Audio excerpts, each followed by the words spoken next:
So about a year ago, in July, actually a year and a half ago, I decided that I would no longer just be a con artist. That sounds wrong. I would no longer just be an artist that go, "Are you okay?" The Corky's lost his mind. I would no longer just do art at convention. Come here. All right, calm down. I would no longer be an artist at conventions only. I would also do art online. Now, as a person who is a solo person, just me, I don't have a little business. I have about, 500 people that follow me on Instagram. I don't really have a huge following. So I decided to do it on Etsy.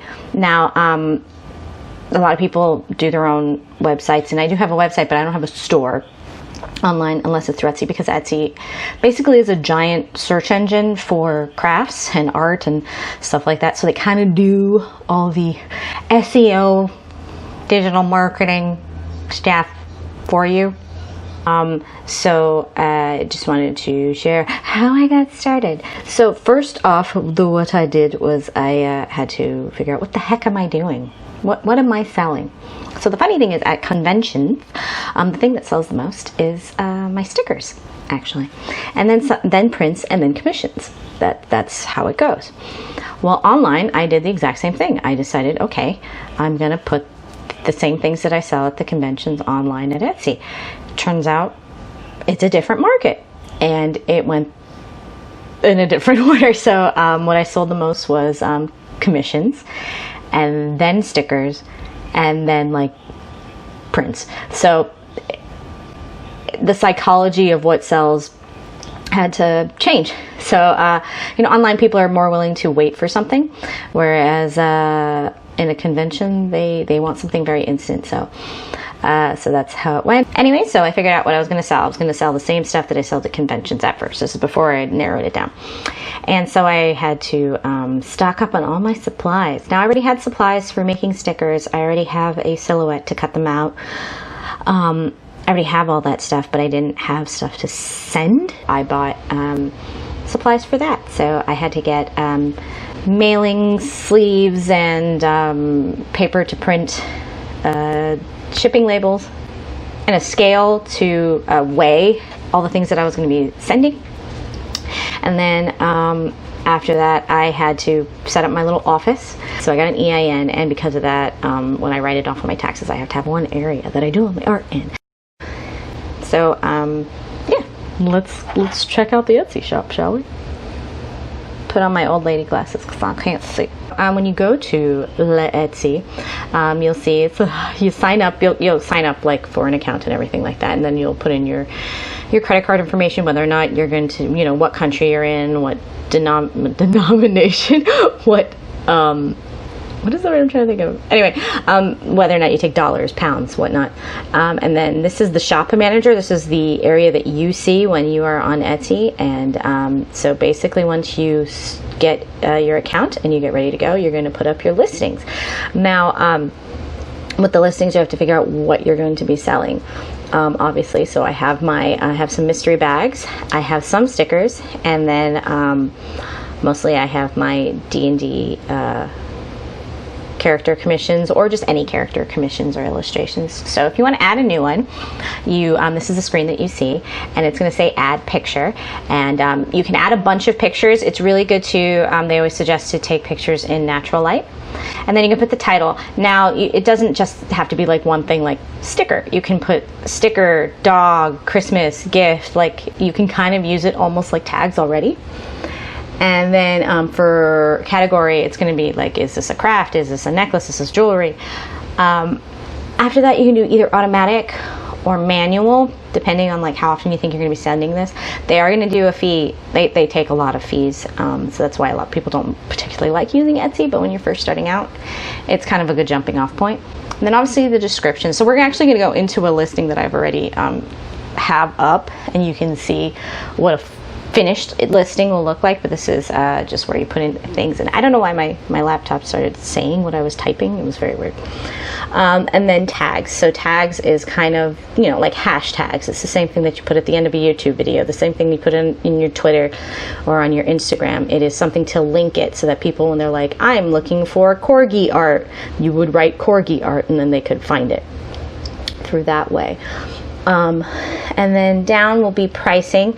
Now pricing, the only way I figured out pricing is that I literally just played on Etsy for a while and looked at what other people who are doing the same thing as I am doing, and try to be comparative to what I thought my work was valued plus what they're selling it for. Now there are people on Etsy that sell it for way cheaper than me, but I think it's my work is valued at a certain way because of the amount of time and details that I put into it.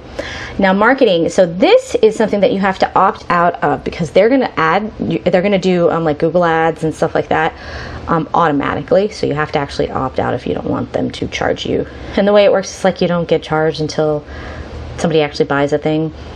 You have to read the fine print. Anywho, so this is what my shop looks like. You can add a border, you can add a little icon, you can also edit like what it sells on there, and the little edit shop button is right there. I put like my featured items are on top, so this is it's Christmas, so I have a little Christmas corgi, and then D&D commissions because it's the most popular one. And so when you click on a listing, this is what it looks like. So you can scroll through the pictures. Now since it's digital art that I'm selling, they're just digital pictures, I didn't have to physically take a picture of anything, and then it states like what they are.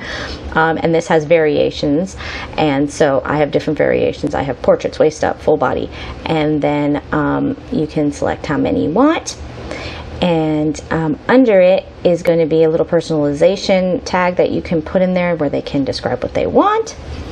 And then also the important thing is to put the item details. So this is where you can put exactly what they're getting, how long it'll take, what it's made out of, be as descriptive as you want. I wrote an essay because I've done this for about a year, so I know the questions that have been asked of me as it's going. So I put as much information as possible to help them out when they are ordering it, so that they can feel that you know, I'm doing exactly what they want.